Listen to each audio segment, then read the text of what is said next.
Assembly ఎన్నికల్లో ఓడినా కేసీఆర్ కు బుద్ధి రాలేదన్నారు సీఎం రేవంత్ రెడ్డి. మెదక్లో బీఆర్ఎస్ డిపాజిట్ గల్లంతు చేయాలన్నారు. 25 ఏళ్లు బీఆర్ఎస్ బీజేపీని చూశారని ఈసారి కాంగ్రెస్ పార్టీకి అవకాశం కల్పించాలన్నారు.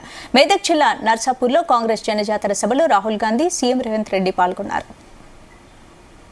నిన్న చంద్రశేఖరరావు వచ్చిందంట. ఇక ఆయన బస్సు యాత్ర చూస్తుంటే వెనకడికి ఎవడో తిక్కలోడు తిరణాలకు పోతే ఎక్కడానికి దిగడానికే సరిపోయిందంట. మదన్ రెడ్డి గారిని ఏదేదో అనిపోయిందంట. చంద్రశేఖరరావు వయసు మీద పడ్డది. ఇప్పటికైనా బుద్ధి తెచ్చుకో. ప్రజలు నిన్ను బండకేసి కొట్టిండ్రు. ఈ ప్రాంత ప్రజలు నిన్ను తిరస్కరించిండ్రు, నిన్ను ఓడగొట్టిండ్రు.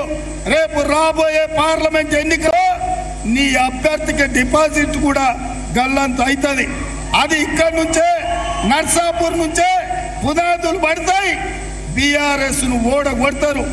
అందుకే మిత్రులారా, ఈ ఎన్నికల్లో మీ అందరికీ నా విజ్ఞప్తి ఒకటే. 25 ఏళ్ళు బీజేపీని చూసిండ్రు, బీఆర్ఎస్ ను చూసిండ్రు.